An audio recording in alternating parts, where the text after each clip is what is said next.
पिछले दिनों आपकी अध्यक्षता में हुई G20 समिट के दौरान देखने को मिला। इस समिट में एक ठोस और न्यायपूर्ण दुनिया के लिए डिक्लेरेशन पर सबसे बड़े देशों का कंसेंसस बनना ऐतिहासिक घटना है।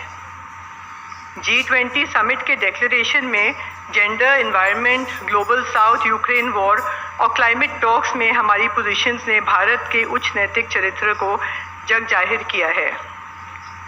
वर्ल्ड बैंक और यूनाइटेड नेशंस जैसे मल्टीलैटरल इंस्टीट्यूशंस में इमर्जिंग वर्ल्ड ऑर्डर के तहत सुधार के लिए भारत के प्रयासों को जो समर्थन मिल रहा है वो दुनिया में हमारे बढ़ते प्रभाव का प्रतीक है।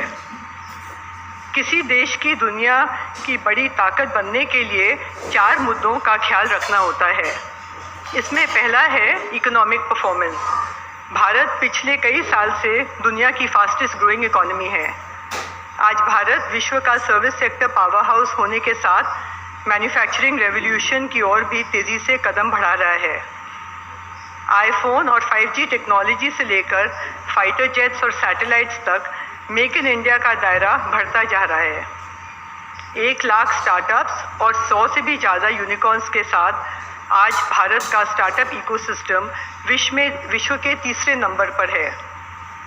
2014 में हम दुनिया की 10th लार्जेस्ट इकोनॉमी हुआ करते थे, अब बहुत जल्दी 3rd लार्जेस्ट इकोनॉमी बनने जा रहे हैं।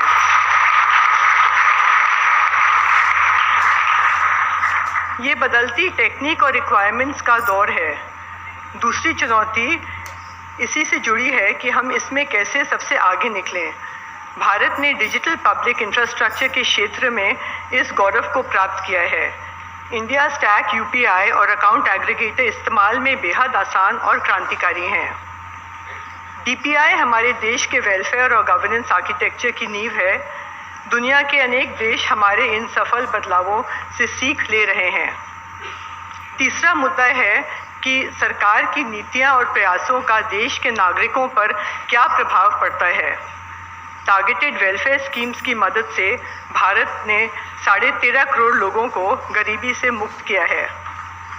मकान, पाइप्ड वाटर, सस्ते LPG सिलेंडर और किसानों को सीधे कैश ट्रांसफ़र जैसी योजनाओं ने सबसे कमज़ोर तबकों को आर्थिक प्रगति दी है। पिछले साल में जल जीवन मिशन के चलते पाइप्ड वाटर वाले घरों की संख्या 3 करोड़ से बढ़कर 13 करोड़ हो गई है। इस कड़ी में चौथा सवाल ये है कि देश संकट के समय कैसा बर्ताव करता है। कोविड के समय हमारी वैक्सीन मैत्री नीति ने इसके जरिए 3rd वर्ल्ड के कई देशों को वैक्सीन्स देकर उनकी मदद की।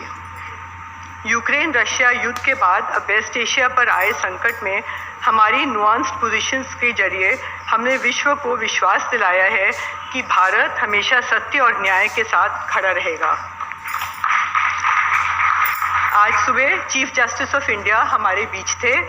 हमको एक्सेस टू जस्टिस पर और काम करने की ज़रूरत है क्योंकि लोगों को इंसाफ के लिए लंबा इंतज़ार करना पड़ता है। हेल्थ